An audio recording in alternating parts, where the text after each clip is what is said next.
زما شهرت په شیخ رباطي صاحب باندې دی. تقریبا د 22 کالو څخه د فقه او د حدیثو استاد او متخصص یم چې ذاتاً زه د سپین بولدک ته ولسوالۍ یم او ګزاره او تعلقات مې ډېر په هلمند ولایت کې وي. دا زموږ شهرت او خپل تعارف و. اوس به راځو خپل مقصد او خپل مطلب ته. السلام علیکم ورحمت الله وبرکاتو.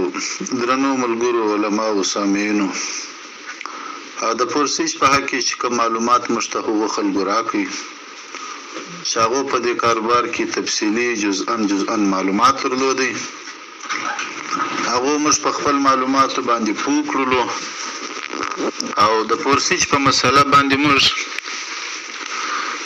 حرفاً پوسلو سرم په خلاصو. د پرسج مسله چې کله موږ عرض کړله پر فقه شریفه باندې، پر فقه حنفي زموږ د مذهب اصل خو په عقودو کې، اصل په بیعاتو کې، اصل په معاملاتو کې هل دی. دا د حرمت د حراموالي دلیل چې دی د عارضي راځي، چې کله هغه دلیل پیدا شي بیا یو شی حرامیږي او عقد حرامیږي. او حرمت چې په دغه عقدونو او تړونونو کې راځي،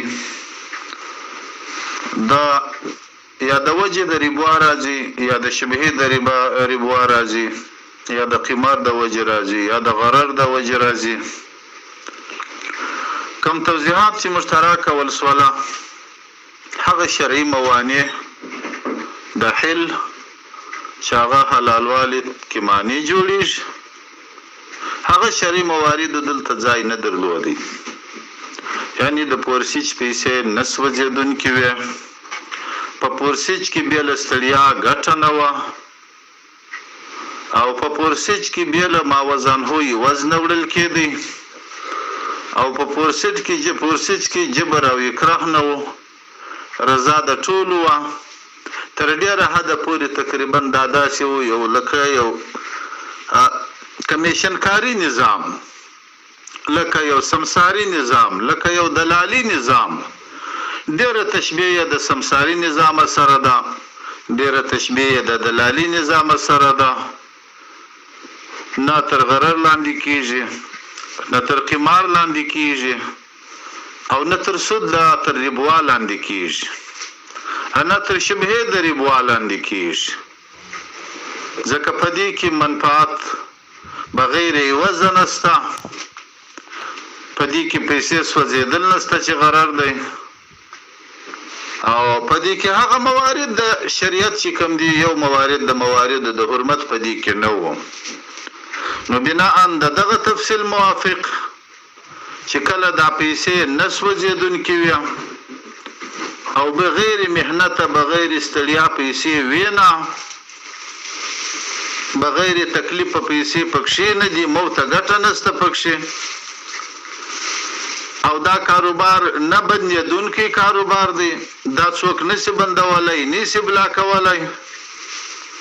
نو بناء په دغه مواردو کې شریعت ودې ته اجازه ورکړي. زموږ فقه حنفي هیڅ ټکر نه ورسره لري.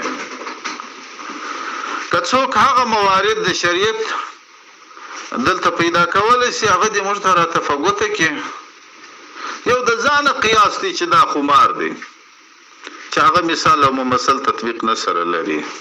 یا دا ربا ده ویل دي دا ربا ده، په څه دلیل ربا ده؟ دلیل د ربا باید پیش شي. په څه دلیل قمار دی؟ دلیل د قمار باید پیش شي. ولې؟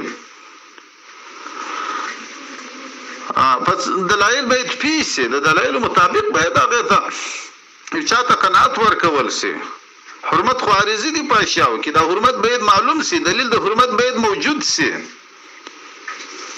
د پرسج په دغه تفصیل کې چې مرته جناب کاکړ صاحب وکي دلیل د حرمت موږ ونه لیدی، نو بناء موږ د خپل فقه حنفي شریفي په حواله ویلی سو چې دا کاروبار روا دی.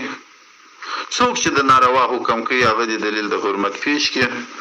السلام علیکم ورحمت الله وبرکاته.